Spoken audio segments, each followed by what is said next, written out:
हाँ तो मेरे प्यारे दोस्तों, स्वागत है आप सभी के आपके अपने चैनल पवन स्मार्ट स्टडी पर। तो आज किस वीडियो में लेकर आए हैं दोस्तों, जो आप लोगों का प्री बोर्ड होने वाला है फिर से, है ना। तो उसके लिए दोस्तों इंपॉर्टेंट क्वेश्चंस को लेकर आ गए हैं। ये आपका विषय विज्ञान होने वाला है, जो कि दोस्तों ये हर डिस्ट्रिक्ट में जो है अलग अलग क्वेश्चन जो है तैयार किया जा रहा है। लेकिन दोस्तों ये जो क्वेश्चन लेकर आए हैं ये दोस्तों हर डिस्ट्रिक्ट के लिए जो है ना इंपॉर्टेंट होने वाला है, ठीक है। तो अंत तक बनेगा वीडियो में। अगर वीडियो पसंद लगेगी दोस्तों तो वीडियो को लाइक एंड चैनल पर नहीं होंगे चैनल को भी सब्सक्राइब जरूर कर लीजिएगा और अपने दोस्तों के पास शेयर कर दीजिएगा, ठीक है। तो देख लीजिए दोस्तों, ये जो आपका है प्री बोर्ड एग्जामिनेशन 2025-26 है ना। तो चलिए हम लोग देख लेते हैं किस प्रकार के क्वेश्चन आप लोग के एग्जाम में देखने को मिलेगा, है ना। तो ये देख लीजिए दोस्तों, यही आप लोगों का क्वेश्चन है जो कि है ना इसी आधार पर दोस्तों देख लीजिए। क्लास 10th है, सब्जेक्ट साइंस। जो आपका मार्क्स रहेगा क्वेश्चन का वो 80 मार्क्स का रहेगा। समय 3 घंटा दोस्तों, है ना। और सामान्य निर्देश दिया हुआ है, इसको आप लोग पढ़ लेंगे, ठीक है। चलिए तो हम लोग क्वेश्चन आंसर को देखते हैं किस प्रकार से आप लोग का क्वेश्चन है ना। तो सेक्शन है देख लीजिए, जिसमें आपका 30 जो है पहले ऑब्जेक्टिव क्वेश्चन रहेगा दोस्तों। चलिए हम लोग देख लेते हैं। देख लीजिए पहला क्वेश्चन क्या है आपका, ध्यान देंगे दोस्तों। जिप्सम का रासायनिक सूत्र है, ठीक है। जिप्सम का रासायनिक सूत्र पूछा है दोस्तों। तो ऑप्शन देख लीजिए, ए में आपका है CaSO4 × 5H2O, है ना।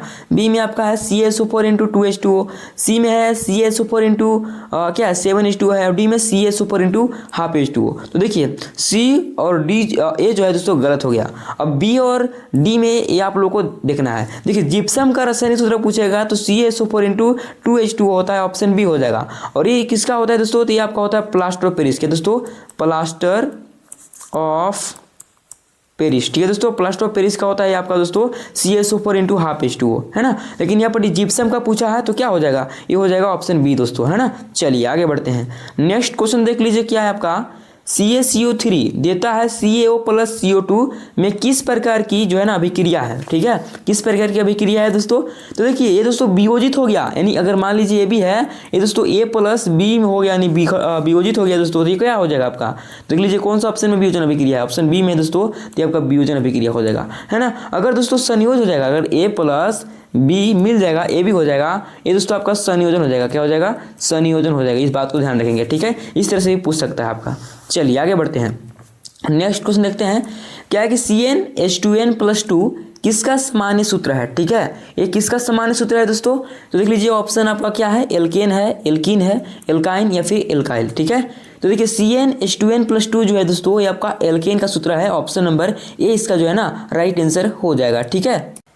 ये तो हो गया दोस्तों आपका एल्केन का सूत्र, है ना। अगर पूछ देता है एल्कीन, अगर एल्कीन कैसा होता है तो इसको भी याद रखेंगे आप लोग, है ना। क्या होता है कि CnH2n होता है दोस्तों एल्कीन का। अगर एल्काइन का दिया रहता है तो दोस्तों CnH2n-2 होता है एल्काइन का, ठीक है। इस बात को भी आप लोग ध्यान रखेंगे, है ना। चलिए आगे बढ़ते हैं। अगला क्वेश्चन देख लीजिए, क्वेश्चन नंबर 4। क्या है कि नीला लिटमस पेपर किससे लाल हो जाता है ना। किसके प्रभाव में दोस्तों जो है नीला लिटमस पेपर जो है ना लाल हो जाता है दोस्तों।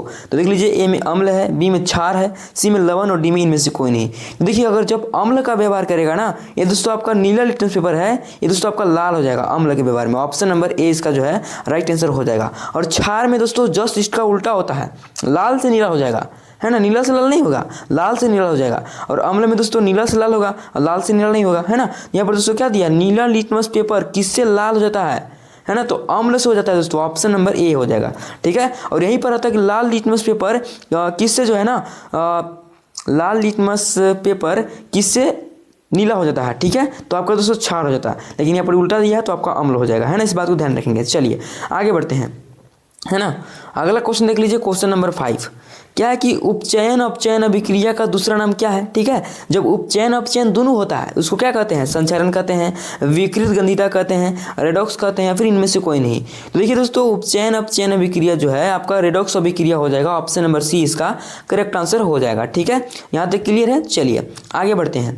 अगला क्वेश्चन देख लीजिए, क्वेश्चन नंबर 6 क्या है कि एल्डिहाइड का प्रक्रियात्मक समूह है ना। तो देख लीजिए दोस्तों क्या है, OH है, CHO है, फिर CO है या फिर COOH है। तो देखिए एल्डिहाइड का प्रक्रियात्मक समूह याद रखिएगा दोस्तों क्या होता है, तो CHO होता है, ऑप्शन नंबर बी इसका जो है ना करेक्ट आंसर हो जाएगा, ठीक है। यहाँ तक क्लियर है दोस्तों। चलिए आगे बढ़ते हैं।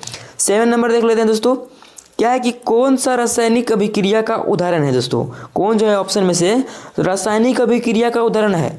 तो ऑप्शन देख लीजिए, ए में आपका है दही का बनना, है ना, बी में दोस्तों आपका भोजन का टूटना, सी में किण्वित अंगूर और डी में है आपका उपरोक्त सभी। तो देखिए दोस्तों, ज़्यादातर ऑप्शन अगर उपरोक्त सभी रहेगा तो ये दोस्तों आपका ऑप्शन सही हो जाता है। लेकिन यह देखिए, रासायनिक अभिक्रिया पूछा है तो दही का बनना ये भी हो जाएगा, भोजन का टूटना ये भी हो जाएगा, और किण्वित जो अंगूर ये भी दोस्तों आपका हो जाएगा। यानी ऑप्शन नंबर डी जो है ना उपरोक्त सभी, ये दोस्तों ऑप्शन नंबर डी आपका करेक्ट आंसर हो जाएगा। ठीक है, ये सभी के सभी दोस्तों रासायनिक अभिक्रिया का उदाहरण है। ठीक है, चलिए नेक्स्ट क्वेश्चन देख लेते हैं, क्या है आपका, है ना, क्वेश्चन नंबर 8। क्या है कि इमली में पाया जाने वाला अम्ल है ना। तो देख लीजिए, ए में आपका दिया है ऑक्जेलिक अम्ल, बी में है टार्टरिक अम्ल, सी में साइट्रिक अम्ल और डी में दोस्तों आपका लैक्टिक अम्ल। तो देखिए, इमली में पाया जाने वाला, तो देखिए लैक्टिक अम्ल किस में पाया जाता है दोस्तों, दही में, है ना, दही में पाया जाता है। और साइट्रिक अम्ल दोस्तों नींबू संतरा में, है ना, नींबू संतरा, कभी कभी दोस्तों इसको जो है सिट्रिक अम्ल लिख देता है ना। और टार्टरिक अम्ल दोस्तों किस में पाया जाता है, यही दोस्तों आपका इमली जो है ना, यही में दोस्तों जो है टार्टरिक अम्ल पाया जाता है। और ऑक्जेलिक अम्ल दोस्तों टमाटर में, किसमें, टमाटर में, है ना, इस बात को ध्यान रखेंगे। इस सारी को आप लोग को याद रखना है दोस्तों, है ना, ये नहीं कि यही पूछेगा, इमली ही पूछेगा, नींबू अगर दे देगा तो आप लोग क्या कीजिएगा, साइट्रिक अम्ल कीजिएगा ना। ये हो गया आपका। चलिए आगे बढ़ते हैं, 9 नंबर देख लीजिए, क्या है, खनिजों में उपस्थित अशुद्धियों को कहा जाता है ना। खनिजों में उपस्थित जो है दोस्तों उस अशुद्धियों को क्या कहा जाता है, देख लीजिए, ए में आपका गैंग है, बी में अयस, सी में धातु मल और डी में फलस। तो देखिए, खनिजों में उपस्थित अशुद्धियों को कहा जाता है, ये पूछा है ना। तो क्या हो जाएगा, गैंग हो जाएगा, ऑप्शन नंबर ए हो जाएगा दोस्तों। ठीक है, चलिए 10 नंबर क्वेश्चन देख लीजिए, क्या है, बेंजीन का अणुसूत्र है, बेंजीन का अणुसूत्र बोला है दोस्तों। तो देख लीजिए, C2H2 है, C2H6 है, फिर C3H6 है या फिर C6H6 है। इसका आंसर आप लोग करके बताइए दोस्तों, है ना। ये चारों ऑप्शन में से कौन सा आंसर होगा, ये 10 नंबर का आप लोग उत्तर बताएंगे। ठीक है, अगला क्वेश्चन देखते हैं, क्वेश्चन नंबर 11। क्या है कि गोलीय दर्पण की फोकस दूरी और वक्रता त्रिज्या में क्या संबंध है। ठीक है, गोलीय दर्पण की फोकस दूरी और वक्रता त्रिज्या में क्या संबंध है, ये पूछ रहा है दोस्तों, है ना। तो पहले ऑप्शन को समझ लेते हैं। ए में आपका दिया है R बराबर 2F, बी में है F बराबर 2R, ए बी ऑप्शन गलत हो गया। सी में आपका है R बराबर F/2, ये भी गलत हो गया दोस्तों। और डी में है F बराबर R, ये गलत हो गया। तो देखिए, R जो होता है दोस्तों ये F का दुगना होता है, यानी 2F होता है दोस्तों। या फिर इसको ऐसे भी लिख सकते हैं, F बराबर R/2 लिख सकते हैं ना। तो देख लीजिए, ये दोनों ऑप्शन में है, ये दोनों में से कोई ऑप्शन में है दोस्तों, तो हाँ ये ऑप्शन नंबर ए में है, ये दोस्तों R बराबर 2F, है ना। तो 11 का हो जाएगा ऑप्शन ए, इस बात को ध्यान रखेंगे। ठीक है, चलिए आगे बढ़ते हैं। अगला क्वेश्चन आपका है, उत्तल दर्पण द्वारा बना प्रतिबिंब सदैव होता है। ठीक है, उत्तल दर्पण जो है उससे प्रतिबिंब दोस्तों सदैव होता है, कैसा होता है, उल्टा होता है, वास्तविक होता है, आवर्तित होता है, सीधा होता है। तो देखिए, उत्तल दर्पण द्वारा बना प्रतिबिंब, है ना, हमेशा दोस्तों सीधा होता है, ऑप्शन डी इसका करेक्ट आंसर हो जाएगा। सीधा दोस्तों, आभासी तथा सीधा, है ना, ऑप्शन डी हो जाएगा। चलिए आगे देख लेते हैं, क्वेश्चन 13। क्या कि लेंस की क्षमता का SI मात्रक है, लेंस की क्षमता यानी P, इसका SI मात्रक पूछा है, क्या होता है, डायोप्टर होता है। क्या होता है, डायोप्टर। देख लीजिए कौन सा ऑप्शन में है, तो ऑप्शन नंबर बी में है, 20 का करेक्ट आंसर। ठीक है दोस्तों, इस प्रकार से होता है। एम्पियर किसका होता है, तो विद्युत धारा का दोस्तों, विद्युत धारा का दोस्तों एम्पियर होता है, विद्युत धारा का जो है एम्पियर होता है। ठीक है, इस बात को ध्यान रखेंगे। चलिए आगे बढ़ते हैं, अगला देख लीजिए, क्या है दोस्तों, क्वेश्चन नंबर 14। क्या कि सोलर कुकर में किस गोलीय दर्पण का उपयोग किया जाता है ना। तो ये ऑप्शन देख लीजिए, ए में आपका है अवतल दर्पण, बी में है उत्तल दर्पण, सी में समतल दर्पण और डी में है इनमें से कोई नहीं। तो देखिए दोस्तों, सोलर कुकर जो होता है ना, उसमें दोस्तों गोलीय दर्पण का उपयोग किया जाता है। किस गोलीय दर्पण का, उत्तल या फिर अवतल या फिर समतल। तो देखिए दोस्तों, ये जो है ना, ये दोस्तों अवतल का किया जाता है, ऑप्शन ए यहाँ पर जो है करेक्ट आंसर हो जाएगा। ठीक है, चलिए आगे बढ़ते हैं, क्वेश्चन नंबर 15 नंबर में देख लीजिए, क्या है कि निकट दृष्टि दोष को किस लेंस से जो है ना दूर किया जाता है। तो ऑप्शन देख लीजिए, ए में आपका है उत्तल लेंस, बी में है अवतल लेंस, सी में है बाइफोकल लेंस और डी में है बेलनाकार लेंस। देखिए, निकट दृष्टि दोष जो है, इसको दोस्तों जो है ना किस लेंस से जो है दूर किया जाता है, तो ये दोस्तों आपका अवतल लेंस दोस्तों, क्या दोस्तों, अवतल लेंस, है ना। ऑप्शन बी जो है यहाँ पर करेक्ट आंसर हो जाएगा। ठीक है, चलिए आगे देख लेते हैं, क्वेश्चन नंबर 16 में क्या है कि विद्युत धारा का SI मात्रक, अभी तुरंत बताएं। ए में देख लीजिए वोल्ट दिया है, बी में एम्पियर है, सी में आपका ओम है और डी में कूलोम है। ठीक है, तो देखिए दोस्तों, कूलोम आवेश का मात्रक होता है। किसका मात्रक होता है, कूलोम दोस्तों, आवेश का मात्रक कूलोम होता है।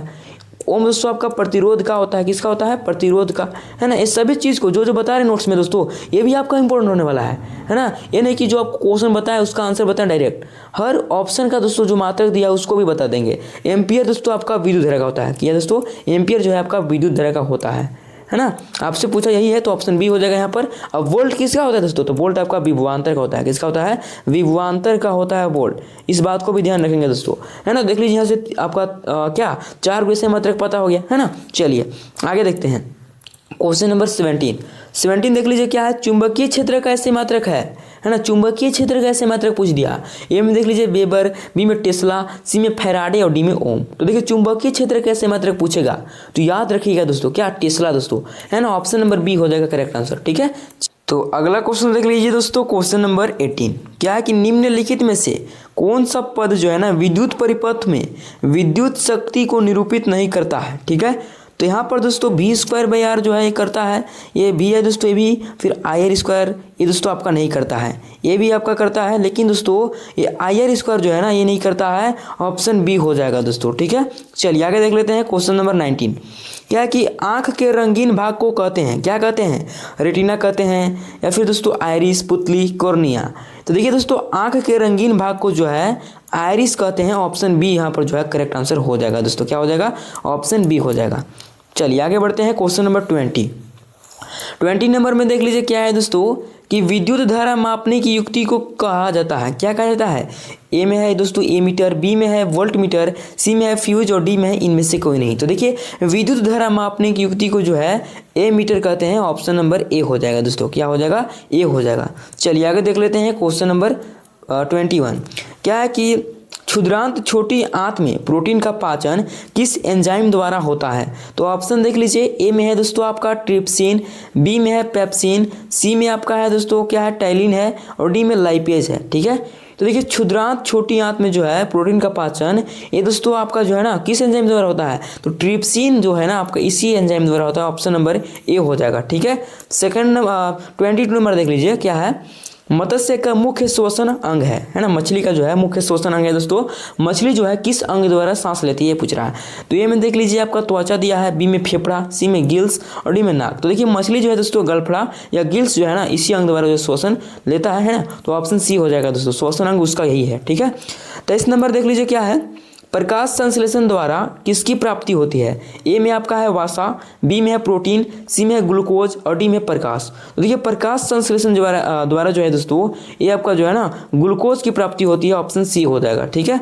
चलिए आगे देख लेते हैं 24 नंबर क्या है कि निम्नलिखित में से कौन सा पादप हार्मोन है ना। कौन सा जो है पादप हार्मोन है दोस्तों। ए में देख लीजिए इंसुलिन, बी में थायरोक्सिन, सी में एस्ट्रोजन और डी में साइटोकाइनिन। तो देखिए दोस्तों पादप हार्मोन की बात करें तो दोस्तों आपका हो जाएगा साइटोकाइनिन। ऑप्शन डी हो जाएगा दोस्तों, है ना।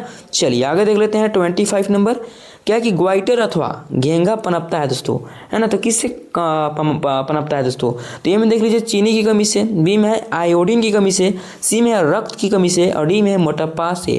तो ये ग्वाइटर अथवा घेंगा जो है दोस्तों ये आपका आयोडीन की कमी से जो है पनपता है। ऑप्शन बी हो जाएगा दोस्तों, है ना। चलिए अगला देख लेते हैं क्या है 26 नंबर देख लीजिए, पराग कोश में होते हैं, क्या होते हैं। ए में देख लीजिए बाह्यदल, बी में अंडाशय, सी में अंडाणु, डी में परागकण। तो देखिए दोस्तों पराग कोश में जो है ना ये आपका क्या होता है दोस्तों, 26 नंबर क्या हो जाएगा, परागकण हो जाएगा। ऑप्शन डी हो जाएगा, पराग कोश में परागकण होते हैं, ठीक है।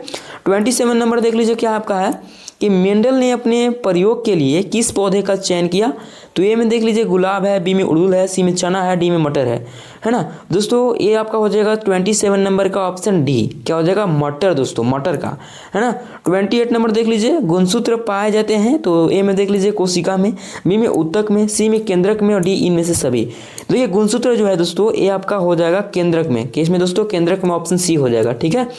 29 नंबर देख लीजिए क्या आपका है, ओजोन परत के क्षय हेतु उत्तरदायी है।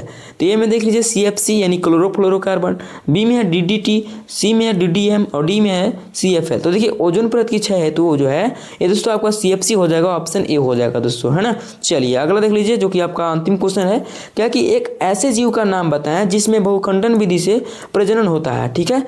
देख लीजिए ए में आपका दिया है ईस्ट, बी में अमीबा, सी में पैरामीशियन और डी में प्लाज्मोडियम। तो देखिए दोस्तों, एक ऐसा जीव जो है बहुखंडन विधि द्वारा प्रजनन होता है, तो प्लाज्मोडियम हो जाएगा दोस्तों, ऑप्शन डी हो जाएगा, है ना। तो दोस्तों हम लोग जो है आज के इस वीडियो में 30 ऑब्जेक्टिव किया दोस्तों, 30 ऐसे ऑब्जेक्टिव को किए जो कि आपके फाइनल बोर्ड के लिए भी इंपॉर्टेंट होंगे और जो आपका प्री बोर्ड होने वाला है उसके लिए भी दोस्तों इंपॉर्टेंट होने वाला है, ठीक है। इस बात को ध्यान रखेंगे। बाकी दोस्तों इसका सब्जेक्टिव जो है आपको टेलीग्राम चैनल पर मिल जाएगा, तो वहाँ से आप लोग जुड़कर जो है ना वहाँ से देख लीजिएगा, ठीक है। तो अभी तक आप नहीं जुड़े हैं तो डिस्क्रिप्शन में लिंक दिया हुआ है टेलीग्राम चैनल का, वहाँ से जुड़ जाइएगा, ठीक है। बाकी कैसी लगी वीडियो, अगर वीडियो पसंद लगी हुई दोस्तों तो वीडियो को लाइक एंड चैनल को सब्सक्राइब जरूर कर लेंगे, है ना। तो चलिए मिलते हैं किसी नेक्स्ट वीडियो के साथ, तब तक के लिए जय हिंद जय भारत।